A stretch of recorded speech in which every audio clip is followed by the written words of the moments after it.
ഞാൻ പറയുന്നതെല്ലാം കള്ളാണെങ്കിൽ, അല്ലെങ്കിൽ പറയുന്നതിന് ഭൂരിപക്ഷം കള്ളാണെങ്കിൽ നമ്മളൊരു വെയിറ്റ് നോക്കണമല്ലോ. 100, 50 ഒരു 60% ഞാൻ പറയുന്ന കള്ളാണെങ്കിൽ ഞാൻ തയ്യാറാണ്. പക്ഷെ അപ്പോൾ ഒരു കണ്ടീഷനുണ്ട്. ഞാൻ പറയുന്നത് സത്യമാണെങ്കിൽ, അതായത് 60% സത്യമാണെങ്കിൽ, 40% കള്ളമാണെങ്കിൽ മിസ്റ്റർ സാജൻ സ്കറിയ, സോറി, താങ്കൾ മുമ്പ് പറഞ്ഞിരുന്ന വീഡിയോയിൽ സാജൻ എന്നല്ല എൻ്റെ പേര്, ഷാജൻ എന്നാണ്. സോറി, ഞാൻ തെറ്റ് കണ്ടാൽ തിരുത്തുന്ന ആളാണ് കറക്റ്റായിട്ട്. ഞാൻ എല്ലാവരെയും ബഹുമാനത്തിലൊക്കെയാണ് കാര്യങ്ങൾ സംസാരിക്കുന്നത്. മിസ്റ്റർ ഷാജൻ സ്കറിയ, താങ്കൾ പറയുന്നു ഞാൻ 60% താങ്കൾ സത്യവും 40% നുണയും വ്യാജ വാർത്തകളുമാണ് ചെയ്യാറുള്ളതെന്ന് സ്വയം സമ്മതിക്കുകയുണ്ടായി.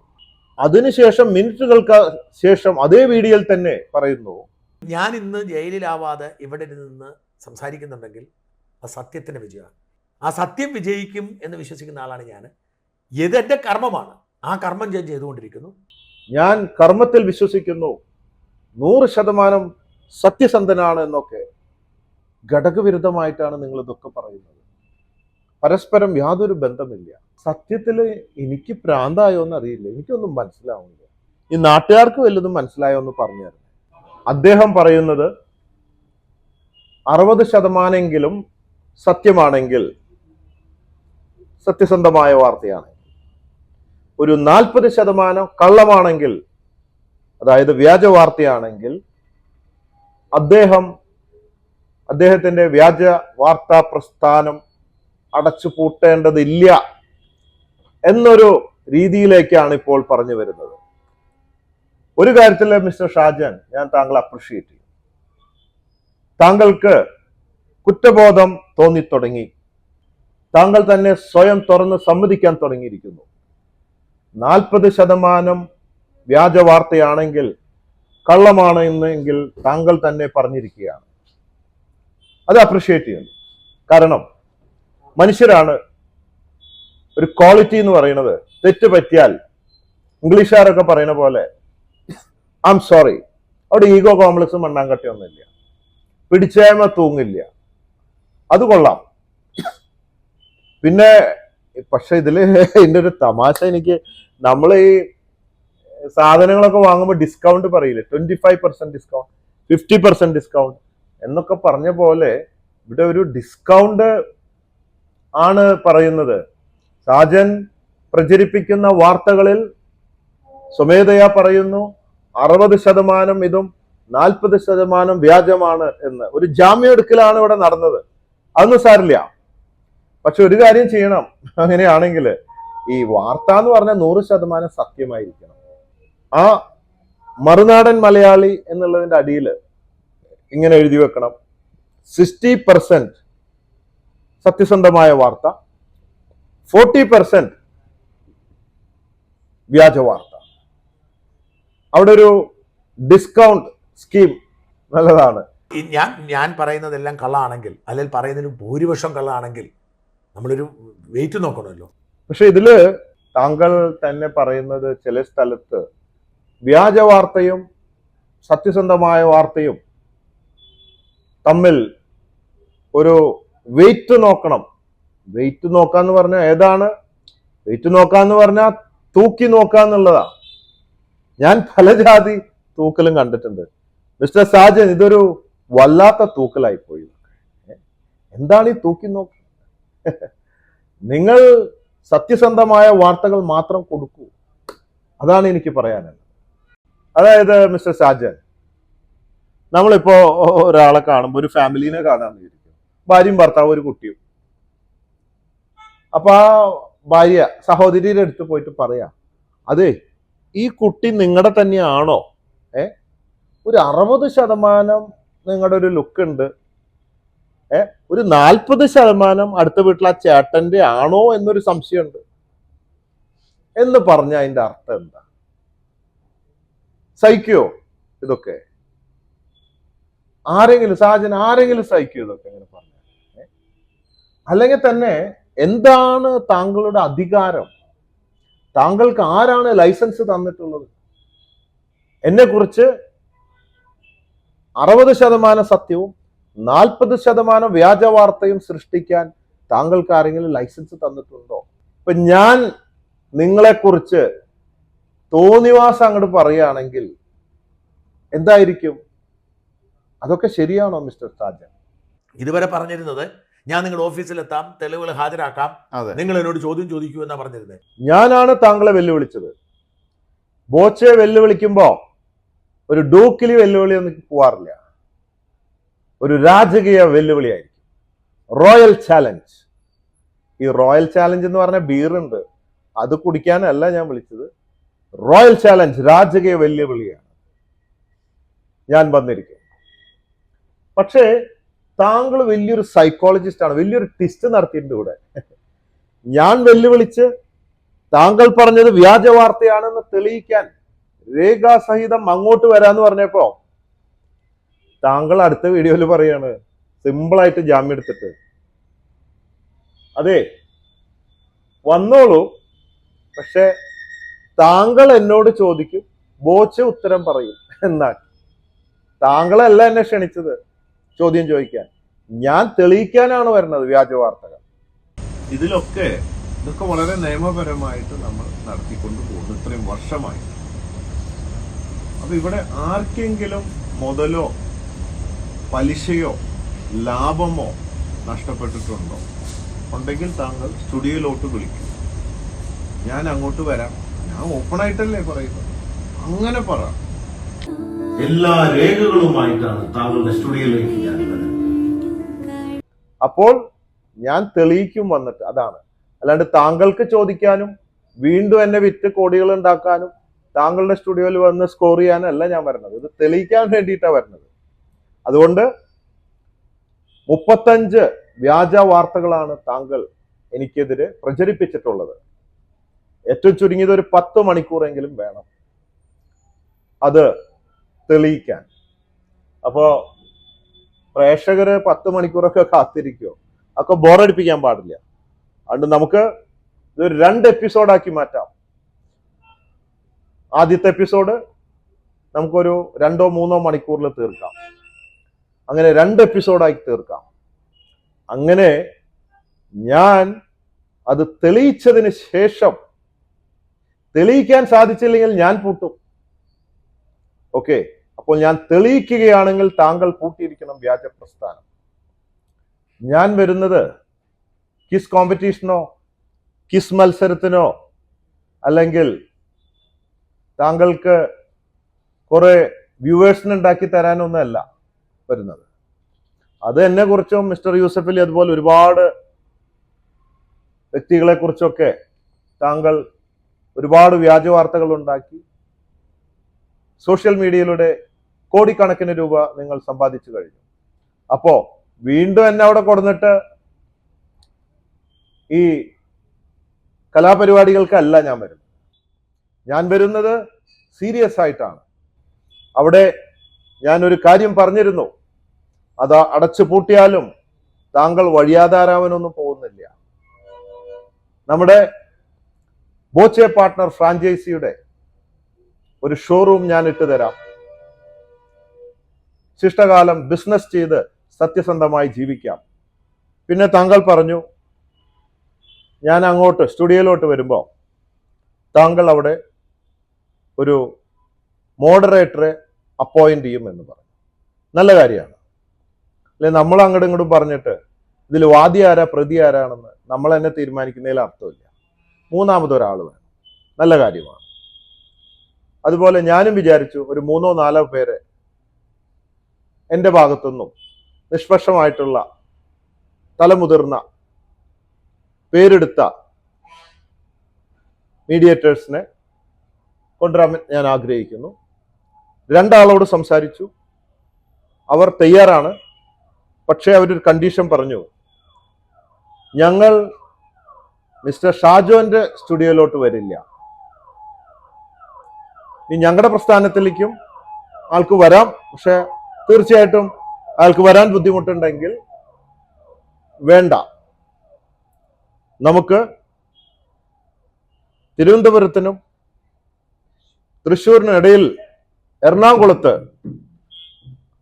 നമുക്ക് ഒരു ഹാൾ എടുത്തുകൊണ്ട് അവിടെയാകാം. എന്ന അഭിപ്രായമാണ് പറഞ്ഞത്. പിന്നെ മിസ്റ്റർ ശ്രീകണ്ഠൻ നായർ, ജോൺ ബ്രിട്ടാസ്, ഇവരോടും ഞാൻ സംസാരിക്കാൻ ആഗ്രഹിക്കുന്നുണ്ട്. അവർ സമ്മതമാണെങ്കിൽ തീർച്ചയായിട്ടും അവരെയും നമുക്ക് ക്ഷണിക്കാം. കൂടാതെ മറ്റു ചിലർക്കും ഈ പരിപാടിയിൽ വരാനും പങ്കെടുക്കാനും പലതും ചോദിക്കാനും ഒക്കെ താല്പര്യമുണ്ടെന്ന് കേൾക്കുന്നു. താങ്കൾക്ക് വിരോധമില്ലെങ്കിൽ നല്ലൊരു ഹാളിൽ വെച്ച് നമുക്ക് കളർഫുള്ളായിട്ട് ഒരു അടിപൊളി പരിപാടിയായിട്ട് ഇത് നടത്താം. അപ്പം ഞാൻ ഇന്ന് ജയിലിലാവാതെ ഇവിടെ നിന്ന് സംസാരിക്കുന്നുണ്ടെങ്കിൽ അത് സത്യത്തിന്റെ വിജയമാണ്, എന്റെ മിടുക്കല്ല. താങ്കൾ പറയുന്നു താൻ സത്യസന്ധനാണ്, താങ്കളുടെ കർമ്മത്തിന്റെ ഫലമായാണ്, സത്യമുള്ളത് കൊണ്ടാണ് ഇതുവരെ ജയിലിൽ പോകാത്തത്. പക്ഷേ മിസ്റ്റർ യൂസഫ് അലി അതുപോലെ മറ്റു ചിലരൊക്കെ താങ്കൾക്കെതിരെ കേസ് കൊടുത്തിട്ടുള്ളതായിട്ട് കേട്ടിട്ടുണ്ട്. ദ ഹിന്ദു ഒരു നാഷണൽ ലീഡിംഗ് പത്രമാണ്. അതിൽ വന്നതാണ് YouTube channel editor Shajan Skaria arrested in forgery case. Forgery case എന്ന് പറയുമ്പോൾ വ്യാജരേഖ ചമയ്ക്കൽ എന്നല്ലേ? അപ്പോൾ വ്യാജവാർത്ത, വ്യാജരേഖയും ചമയ്ക്കുന്നുണ്ടോ? ഭീകരപ്രവർത്തനത്തിന് കേസ് ഇതിൽ കേസ് ഉണ്ടെന്ന് പറയുന്നുണ്ട്. പിന്നെ ഇനിയിപ്പോ എന്താ ബാക്കിയുള്ളത്? എല്ലാ പരിപാടിയും ഉണ്ടല്ലേ? അപ്പോ ഇത് പല ഡിപ്പാർട്ട്മെന്റിൽ നിന്നും പല കടലാസുകളും പല വാർത്തകളും പലതുമായിട്ട് പലതും കാണുന്നു. അപ്പൊ ഇതൊക്കെ എനിക്കറിയില്ല, ഇതൊക്കെ ശരിയാണോ മിസ്റ്റർ ഷാജൻ സ്കറിയ? എനിക്ക് താങ്കളോട് തന്നെ ചോദിക്കാനാണ്. സാധാരണ യൂട്യൂബ് ചാനലിന്റെ വരുമാനത്തെ കുറിച്ച് ആളുകൾ അഭിപ്രായം പറയുന്നത് സോഷ്യൽ ബ്ലേഡ് എന്ന് പറയുന്ന ഒരു യൂട്യൂബ് അനലിറ്റിക്കൽ ടൂൾ ഉണ്ട്. അതിലെടുത്ത് കാണിക്കുമ്പോൾ കാണുന്ന ഒരു തുകയാണ് ഇത് പറയുന്നത്. മറുനാടന്റെ ചാനലുകൾ ഞാൻ അത് അടിച്ചു നോക്കി, അതിന്റെ അകത്തും കാണിക്കുന്ന വലിയ തുകയാണ്. ഇപ്പൊ മറുനാടനെ കാണിച്ചപ്പോൾ ഏതാണ്ട് 10,000 മിനിമം, മാക്സിമം 1 ലക്ഷം ഒരു മാസത്തെയാണ്. നമുക്കൊന്നും സ്വപ്നം കാണാൻ പോലും കഴിയുന്നില്ല. പക്ഷെ മിസ്റ്റർ ഷാജൻ, താങ്കൾ ഒരു അനുപമ പരമേശ്വരനോ മറ്റോ അവരെ കുറിച്ചൊരു വീഡിയോ ചെയ്തത് കണ്ടിരുന്നു. അതിൽ താങ്കൾ പറയുന്നു താങ്കൾക്ക് വെറും 10,000, 20,000, 30,000 രൂപയൊക്കെയാണ് ഒരു മാസം വരുമാനമുള്ളൂ. താങ്കൾ വളരെ സത്യസന്ധനമായ ഒരു പത്രാധിപനാണ് എന്നൊക്കെയാണ് പറയുന്നത്. ശരിയാണ്, ഇത്രയും വരുമാനമൊക്കെ ഉണ്ടെങ്കിൽ തീർച്ചയായിട്ടും അത് ശരിയാണ്. നല്ലൊരു പത്രാധിപന് അങ്ങനെ കോടികളൊന്നും ഓരോ മാസം ഉണ്ടാക്കാൻ പറ്റില്ല. അപ്പോൾ അത് ശരിയാണെങ്കിൽ താങ്കൾ പറഞ്ഞത് താങ്കൾ ഒരു സത്യസന്ധനാണ്, ഒരു വ്യാജ വാർത്ത പ്രസ്ഥാനത്തിൻ്റെ ഓണർ അല്ല എന്നായിരിക്കും. പക്ഷേ എന്നൊരാള് ബാലൻസ് ഷീറ്റ് കാണിച്ചിരുന്നു. താങ്കൾ പുറത്തുനിന്ന് ഒരുപാട്, അതിൽ ഒരു മാസം 3,92,00,000, പിന്നെ വേറെ ഏതോ വർഷങ്ങളിൽ ഒരു 8 ചില്ലാൻ കോടി, അങ്ങനെ കണ്ടമാനം വരുമാനം. അത് ശരിയാണോ? അത് ഈ പറഞ്ഞ 10,000, 20,000 ആണോ താങ്കളുടെ വരുമാനം? അല്ല ഈ പറഞ്ഞ കോടികളാണോ? അത് ഒന്ന് അറിഞ്ഞാൽ കൊള്ളാമെന്നുണ്ട്. പിന്നെ ഒരു കെട്ട് ഫയലാണ്, അത് മുഴുവൻ നോക്കിയിട്ടില്ല. അത് എൻ്റെ ഒരു ഇൻട്രസ്റ്റ് ഉള്ള ഏരിയ ഒന്നല്ല. ഒരാളെ ഉപദ്രവിക്കാൻ, അയാളുടെ പിന്നാലെ പോകാനുള്ള നേരമില്ല. അതിനൊന്നും എനിക്ക് താല്പര്യമില്ല ഒരാളെ ഇതാക്കാനോ. ഫോറിനിൽ നിന്ന് ഫണ്ടുകൾ വന്നതിൻ്റെ ഒരുപാട് സംഭവങ്ങൾ, ഒരുപാട് റിപ്പോർട്ട്, ഒരു വലിയ ഫയൽ തന്നെയാണ്. പിന്നെ ഫെമ വയലേഷൻ, അത് ഇത് എന്നൊക്കെ പറഞ്ഞ് കുറേ സാധനങ്ങളുണ്ട്. FDI ഈ ന്യൂസ്, താങ്കളുടെ ഫോറിൻ കമ്പനി ഇവിടെ ന്യൂസ് ചെയ്യുക, അല്ലെങ്കിൽ അങ്ങനത്തെ ഒരുപിടി സംഭവങ്ങളുണ്ട്. അതിലേക്കൊന്നും ഞാൻ ഇപ്പോൾ പോകുന്നില്ല, അതിനുള്ള നേരമില്ല എനിക്കിതൊന്നും നോക്കാനായിട്ട്. അപ്പോൾ ഇതൊക്കെ ഇങ്ങനെ കേട്ടിരുന്നു. അപ്പോൾ ഒന്ന് അറിയാനാണ്, താങ്കളിൽ നിന്ന് തന്നെ അറിയാനാണ്. ഈ 10,000 രൂപയാണോ വരുമാനം, അല്ലെങ്കിൽ കോടിക്കണക്കിന് രൂപ വരുമാനം? താങ്കൾക്കെതിരെ അറസ്റ്റ് വാറണ്ട് ഉണ്ട് എന്ന് പല ന്യൂസുകളിലും ഞാൻ കേട്ടിട്ടുണ്ട്. പക്ഷേ പോലീസ് അറസ്റ്റ് ചെയ്യാൻ വന്നപ്പോൾ താങ്കൾ മുങ്ങിയില്ലേ? അല്ലാതെ നെഞ്ചുവിരിച്ച് പോലീസിന്റെ മുമ്പിൽ നിൽക്കുകയാണോ ചെയ്തത്? അല്ല, മുങ്ങി. അപ്പോൾ അറസ്റ്റ് വാറന്റ് ഉള്ള താങ്കൾ പോലീസ് അറസ്റ്റ് ചെയ്യാൻ വന്നപ്പോൾ താങ്കൾ നെഞ്ചുവിരിച്ച് നിന്നൊന്നുമില്ലല്ലോ. താങ്കൾ ഒളിച്ചോടിയില്ലേ? ഒരു ഭീരുവിനെ പോലെ ഓടിപ്പോയില്ലേ? ഒളിത്താവളത്തിൽ ഇരുന്നു കൊണ്ട് ന്യൂസ് ചെയ്തിരുന്നില്ലേ? അപ്പൊ പിന്നെ എങ്ങനെ അത് പറയാ? എന്തായാലും അതൊക്കെ കർമ്മഫലം, കർമ്മത്തിനനുസരിച്ച് വരട്ടെ. ഇദ്ദേഹത്തിന്റെ ലക്ഷ്യം എന്താണ്? ഇദ്ദേഹത്തിന് ബോച്ചേറ്റി എസ്റ്റാബ്ലിഷ് ചെയ്യാനായിട്ട് ഇയാൾ ഇങ്ങനെ ഒരു ബുദ്ധിയാണല്ലോ. ഈ ബോച്ചേറ്റി എസ്റ്റാബ്ലിഷ് ചെയ്യാൻ ഇങ്ങനെ കാത്തിരുന്നപ്പോഴാണ് നോമ്പ് കാലത്ത് മുസ്ലിം സഹോദരങ്ങൾ റഹീമിന് വേണ്ടി സോഷ്യൽ മീഡിയ ക്യാമ്പയിൻ ആരംഭിച്ചതുകൊണ്ടു. പുള്ളിക്ക് പിടികിട്ടി. അപ്പോൾ തന്നെ പുള്ളി യാതനയാത്ര എന്ന് പറഞ്ഞ് ചാടി രംഗത്തിറങ്ങി. അപ്പോൾ പുള്ളിയുടെ ഗുണം എന്താ വെച്ചാൽ ഈ നമ്മുടെ നാട്ടിലെ സോഷ്യൽ മീഡിയയെ ഏറ്റവും കൂടുതൽ കൺട്രോൾ ചെയ്യുന്ന ഈ പറയുന്ന മുസ്ലിം വിഭാഗത്തിൽപ്പെട്ട ആളുകളാണ് കൂടുതൽ. നമ്മളതിനെ അപ്പം ഇവരുടെ ഒരു വലിയ പിന്തുണ പുള്ളിക്ക് കിട്ടി. മാത്രമല്ല ഈ നോമ്പ് കാലത്ത് ഇവർ ചാരിറ്റി സക്കാത്ത് ചെയ്യണമല്ലോ. അപ്പോൾ പുള്ളി അവരുടെ സ്വീകാരനെ. അതുകൊണ്ട് പുള്ളിക്കാരനെ ഭയങ്കര പിന്തുണ കിട്ടി. പുള്ളി ആ പേരും പ്രശസ്തിയും, പുള്ളി മോശക്കാരനാന്ന് പറഞ്ഞ ആളുകളെല്ലാം ഉമ്മ ബോച്ച എന്ന് പറഞ്ഞ് എഴുതി 1 കോടി രൂപ മുടക്കിയ പുള്ളി മേടിച്ചെടുത്തത് 10 കോടി പരസ്യവും പബ്ലിസിറ്റിയും പിന്തുണയും അതാണ് പുള്ളി നേടിയെടുത്തത്. ഞാൻ അബ്ദുൾ റഹീമിനെ രക്ഷിക്കാൻ 34 കോടി രൂപ കളക്ട് ചെയ്യാൻ യാചകനായി തെരുവിലിറങ്ങുകയും മറ്റും ചെയ്തതിന്റെ കാരണം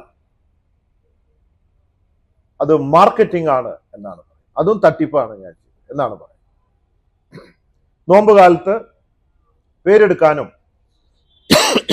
ബോച്ചേറ്റിയുടെ കച്ചവടം പിടിക്കാനും വേണ്ടി ആ സമയത്ത് ഞാൻ ഇറങ്ങിയതാണ് എന്ന് പറയുന്നു. ഇത് വാസ്തവ വിരുദ്ധമാണ്. ഇതും വ്യാജ വാർത്തയാണ്. പ്രൂഫ് സഹിതം പറയാം. ഞാൻ ബോച്ചെ 1000 ഏക്കർ എസ്റ്റേറ്റ് AVT ഗ്രൂപ്പിൽ നിന്നും വാങ്ങിയിട്ട് ഏകദേശം 1 വർഷത്തോളം ആയിട്ടുണ്ട്, അതിൻ്റെ അടുത്തായിട്ടുണ്ട്. അപ്പൊ അതിനു മുമ്പ് ഞാൻ ബോച്ചീറ്റി ഇറക്കണമെന്ന് തീരുമാനിച്ചിട്ടുള്ളതാണ്. അബ്ദുൾ റഹീം ജയിലിലായതുകൊണ്ടല്ല ഞാൻ ബോച്ചേറ്റി തുടങ്ങാൻ തീരുമാനിച്ചത്. അങ്ങനെയാണ് ഞാൻ ജ്വല്ലറി തുടങ്ങി, റിസോർട്ട്, ഇങ്ങനെ ഓരോ ബിസിനസ് തുടങ്ങുമ്പോഴും ഇങ്ങനെ ഓരോന്ന് കണ്ടിട്ടാണോ ബിസിനസ് തുടങ്ങിയത് എന്ന് പറയുമോ? അപ്പോ അത് 1 വർഷത്തോളം ആവാറായി ഞാൻ ഈ എസ്റ്റേറ്റ് വാങ്ങിയിട്ട്.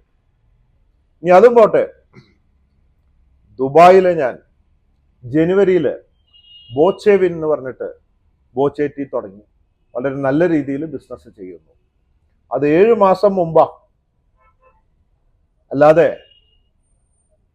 ഏപ്രിൽ മാസത്തില് അബ്ദുൾ റഹീമിനെ രക്ഷിക്കാൻ ഇറങ്ങിയത് ഏപ്രിൽ മാസത്തിലാ, 3 മാസം മുമ്പ്. പക്ഷെ 7 മാസം മുമ്പ് ഞാൻ ദുബായിൽ തുടങ്ങിയിട്ടുണ്ട്. അപ്പൊ എങ്ങനെയാണ് താങ്കൾക്ക് പറയുക ഞാൻ ഇതിനു വേണ്ടിയാണ് അത് ചെയ്തത് എന്ന്? മലയാളികളൊക്കെ ചോറല്ലേ തിന്നണേ, ഒക്കെ ബുദ്ധിയും ബോധമുള്ളവരാണ്. എന്തെങ്കിലുമൊക്കെ വിളിച്ചു പറഞ്ഞാൽ പറ്റുമോ?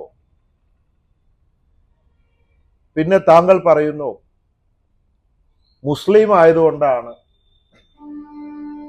ഞാൻ അബ്ദുൾ റഹീമിനെ രക്ഷിക്കാൻ ഇറങ്ങി, വേറെ ആരെയോ രക്ഷിക്കാൻ എന്തുകൊണ്ട് പോയില്ല എന്ന് ചോദിക്കുന്നുണ്ടായി. മതോദ്ദേശം പരത്തരുത് മിസ്റ്റർ ഷാജൻ. താങ്കൾ ഒരു ടെററിസ്റ്റ് ആണ് എന്ന് പറഞ്ഞാൽ ശരിയാണോ? 2023 തോന്നുന്നു, crime number 2629 something like that, ഫയലിൽ അപ്പോൾ ഓർക്കുന്നില്ല, നേരത്തെ നോക്കിയത്. അതില് ഒരു ടെററിസ്റ്റ് കേസിൽ താങ്കളെ പ്രതി ചേർത്ത് പാലാരിവട്ടം പോലീസ് കേസ് എടുത്തിട്ടുണ്ട് എന്നൊരാൾ എന്നോട് പറയുകയുണ്ടായി, ചില റെക്കോർഡുകളൊക്കെ അയച്ചിട്ട്. അത് ശരിയാണോ മിസ്റ്റർ ഷാജൻ? താങ്കളിൽ നിന്ന് അത് കേൾക്കാൻ ഞാൻ ആഗ്രഹിക്കുന്നു. എന്തിനാണ് ഇതിൻ്റെയൊക്കെ ആവശ്യം? എനിക്ക് പ്രത്യേക ജാതിയോ മതമോ ഒന്നുമില്ല. എൻ്റെ ജാതി മനുഷ്യജാതി, മതം സ്നേഹമതം. എനിക്ക് പ്രത്യേക രാഷ്ട്രീയമൊന്നുമില്ല. ഞാൻ ഇന്നുവരെ വോട്ട് ചെയ്തിട്ടില്ല.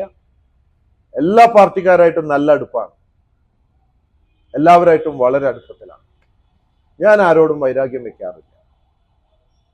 അപ്പോ രാഷ്ട്രീയവും മതവും പറഞ്ഞ് അടുപ്പിക്കരുത്.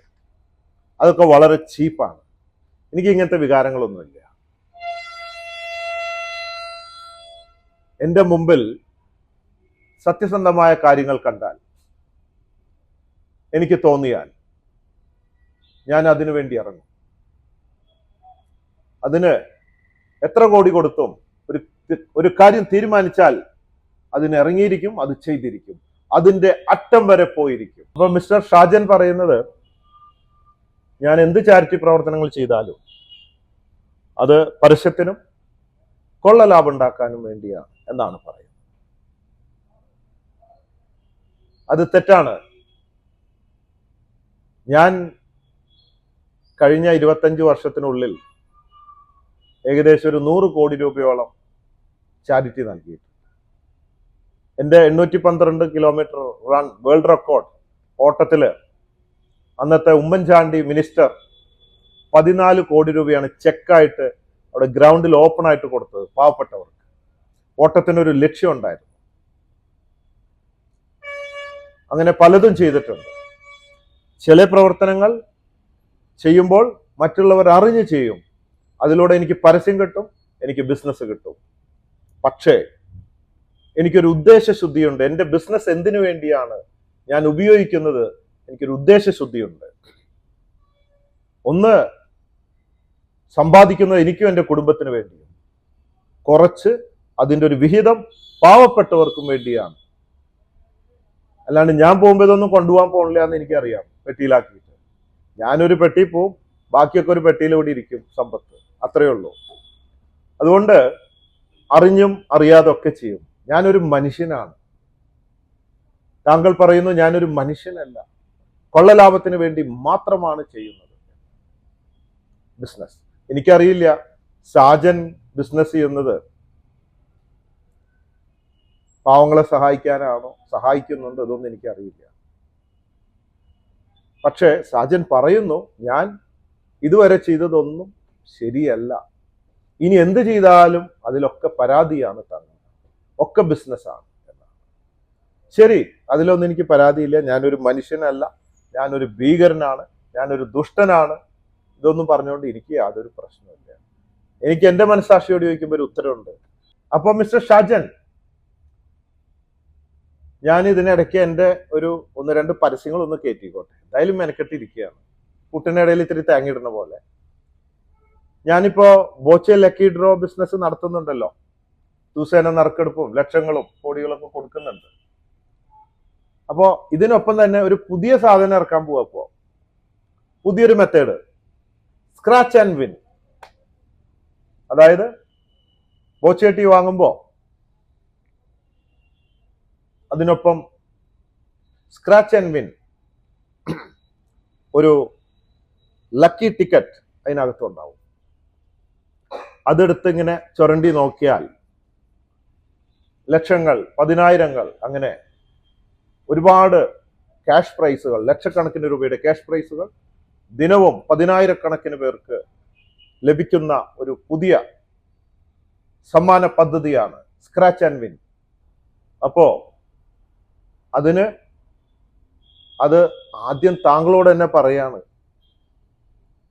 കാരണം ഈ സ്ക്രാച്ച് ആൻഡ് വിൻ സമ്മാന പദ്ധതി ഉദ്ഘാടനം ചെയ്യാൻ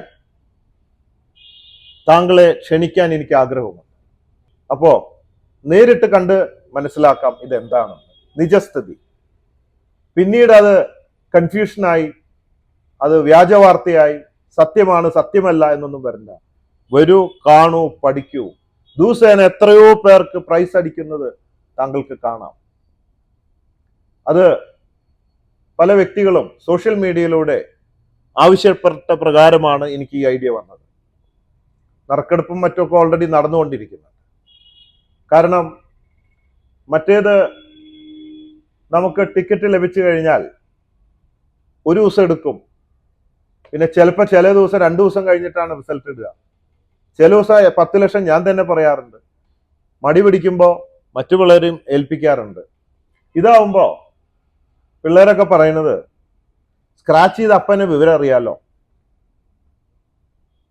അപ്പൊ തന്നെ കാണാം, അപ്പൊ തന്നെ പൈസ കടയിൽ നിന്ന് കിട്ടും. ഒരു 400 ബോച്ചെ പാർട്ട്ണർ ഫ്രാഞ്ചൈസികൾ കേരളത്തിലുണ്ട്. ചെമ്മണൂർ ജ്വല്ലേഴ്സ്, 300ഓളം ബോച്ചെ ഗോൾഡ് ലോൺ NBFC സ്ഥാപനങ്ങളുണ്ട്. അങ്ങനെ ഇപ്പൊ ഏകദേശം ഒരു 700-800ഓളം സ്ഥാപനങ്ങളിൽ നിന്ന് ബോച്ചെ ടീ ലഭ്യമാണ്. ഫ്രീ ആയിട്ട് അതിനൊപ്പം ബോച്ചെ ലക്കി ഡ്രോ അല്ല, അത് നറുക്കെടുപ്പ് അപ്പുറത്താണ്. ഇത് നറുക്കെടുപ്പല്ല, Boche scratch and win lucky ticket ആണ്. ഇമ്മീഡിയറ്റ് അറിയാം. അപ്പൊ ഒരു ഗുണമുണ്ട്, ചായപ്പൊടി അപ്പൻ്റെ കയ്യിൽ കിട്ടും. ഇനി ലോജിസ്റ്റിക്സ് വീട്ടിലേക്ക് അയക്കാനും കിട്ടിയില്ല ഈ വക പരാതികളൊന്നും ഉണ്ടാവില്ല. അപ്പൻ്റെ ചായപ്പൊടിയും കിട്ടും, ടിക്കറ്റും കിട്ടും, കാശും കിട്ടും, അപ്പൊ തന്നെ വിവരം അറിയാം. അപ്പോ എല്ലാവർക്കും ഇനി ചൊറിഞ്ഞോണ്ടിരിക്കാം. ഒരു സുഖമാണല്ലോ ചൊറിഞ്ഞോണ്ടിരിക്കാൻ. സ്ക്രാച്ച് എന്ന് ഉദ്ദേശിച്ചാൽ ചൊറിയാന്നാണ്. അപ്പൊ ചൊറിഞ്ഞ് കാശുണ്ടാക്കാം ഇനി. അതാണ് അടുത്ത പദ്ധതി. അപ്പൊ സാജൻ ഈ ഉദ്ഘാടനം ചെയ്യണം എന്ന് പറഞ്ഞ റിക്വസ്റ്റ് മാനിച്ചുകൊണ്ട് സ്വീകരിക്കണമെന്നാണ് എൻ്റെ അപേക്ഷ. സ്ക്രാച്ച് ആൻഡ് വിൻ ഇപ്പോ ഫിസിക്കലാണ്, കടകളിൽ പോയി വാങ്ങണം, ഓൺലൈൻ ആയിട്ടില്ല. ഈ ഗൂഗിളിലൊക്കെ ഓൺലൈൻ ഉണ്ട്, സ്ക്രാച്ച് ചെയ്തിട്ട് ഫോണിൽ തന്നെ സ്ക്രാച്ച് ചെയ്യാം. അത് ഇതിപ്പോ അടുത്ത മാസം അവസാനമാണ് ഇറങ്ങാൻ പോണേ, ഓഗസ്റ്റ്. സെപ്റ്റംബർ ആകുമ്പോഴേക്കും ഓൺലൈനിലും സ്ക്രാച്ച് ആൻഡ് വിൻ വരും. ഫോണിൽ തന്നെ നിങ്ങൾക്ക് ചൊറിഞ്ഞുകൊണ്ടിരിക്കാം, ഉരച്ച് കാശ് ഉണ്ടാക്കാം. അങ്ങനെയാണ്. അപ്പോ ചായപ്പൊടി ഞങ്ങളുടെ സെന്ററുകളിൽ പോയി കളക്ട് ചെയ്യണം. ബോച്ചെ തട്ടിപ്പാണ് എന്നതിന് തെളിവാണ് പോലീസ് കേസ്. രണ്ടിടത്ത് പോലീസ് കേസ് എടുത്തിട്ടുണ്ട്. കേസ് എടുത്തതേ ഉള്ളൂ, മുമ്പോട്ട് പോകത്തില്ല, വേറെ കാര്യം. കാരണം ഇവർക്കെല്ലാം നക്കാപ്പിച്ച് കിട്ടുന്നുണ്ട്. അപ്പൊ ബോച്ചെ തട്ടിപ്പാണെന്നാണ് പറയുന്നത്. എന്താണ് മിസ്റ്റർ സാജൻ നുണ പറയുന്നത്? ബോച്ചെ എന്താ തട്ടിപ്പ്? ബോച്ചെ ലോട്ടറിയാണ് എന്ന് പറഞ്ഞ് ഒരു ഓഫീസർ കേസ് കൊടുത്തു, പോലീസ് കേസ് എടുത്തു. കോടതിയിൽ പോയപ്പോ എന്താ ഉണ്ടായത്? ആ ഓർഡറിൽ എന്താണ് പറയുന്നത്? ബോച്ചെ തട്ടിപ്പല്ല, വ്യാജമല്ല, വഞ്ചനയോ കുറ്റം ഒന്നും തന്നെ അവിടെ ചെയ്തിട്ടില്ല. ലോട്ടറീസ് ആക്ട് സെക്ഷൻ 2B പ്രകാരം ഇത് ലോട്ടറി അല്ല, സെയിൽസ് പ്രൊമോഷനാണ്. ആ കോടതിയുടെ കടലാസ് ഞാൻ മുമ്പ് ഇവിടെ കാണിച്ചിരുന്നു, സൂം ചെയ്ത് കാണിച്ചിരുന്നു, താങ്കൾ കണ്ടതാണ്. എന്നിട്ടും താങ്കൾ പറയുകയാണ് അത് തട്ടിപ്പാണെന്ന്. അപ്പൊ കോടതിയുടെ കടലാസിന് വിലയില്ലേ? കോടതി നുണ പറയുകയാണെന്നാണോ താങ്കൾ പറയുന്നത്? അല്ലെ ഈ കോടതിയുടെ വിധി ഞാൻ കുന്നോളത്ത് അടിച്ചുണ്ടാക്കിയതാണോ? എന്താണ് ഇങ്ങനെയൊക്കെ പറയുന്നത്? ഒരു ബേസ് ഇല്ലാതെ സംസാരിക്കുന്നത്. ബോച്ചെ മാത്രമല്ല, ഞാൻ ചെയ്യുന്ന ഒരു ബിസിനസ്സിലും ഒരു തട്ടിപ്പും ഇല്ല. 161 വർഷത്തെ പാരമ്പര്യമുള്ള ഗ്രൂപ്പാണ്, 4ാം തലമുറക്കാരനാണ്. കഴിഞ്ഞ 35 വർഷമായി ഞാൻ എന്റേതായ ബിസിനസ് ചെയ്യുന്നുണ്ട്. ഇന്ന് വരെ താങ്കൾക്ക് കാണിച്ചു തരാമോ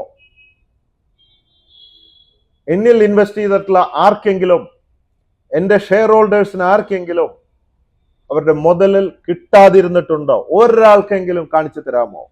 അല്ലെങ്കിൽ ഞാൻ പ്രോമിസ് ചെയ്ത ലാഭവിഹിതം മാസം തോറും ആർക്കെങ്കിലും കിട്ടാതിരുന്നിട്ടുണ്ടോ? ഒരാളെ കാണിച്ചു തരാമോ? താങ്കളുടെ സ്റ്റുഡിയോയിലോട്ട് വിളിക്കാമോ? ഓപ്പൺ ആയിട്ട് ഞാൻ ചോദിക്കുകയാണ്. ഞാൻ വെരി സ്ട്രേറ്റ് ഫോർവേഡ്, മനസ്സിലായില്ലേ? ഒരാളുടെ പൈസ ഞാൻ തിന്നില്ല. ഞാൻ കഴിക്കുന്നുണ്ടെങ്കിൽ അതിന് വേർപ്പിന്റെ മണമുണ്ടാവും. അതെന്റെ പിതാവ് പഠിപ്പിച്ചിട്ടുള്ളതാ, മോനെ, ആരുടെയും ഫ്രീ ആയിട്ട് സ്വീകരിക്കരുത്. അതുകൊണ്ട് താങ്കൾ പറഞ്ഞ വ്യാജ വാർത്തകളൊക്കെ നിഷേധിക്കുന്നു.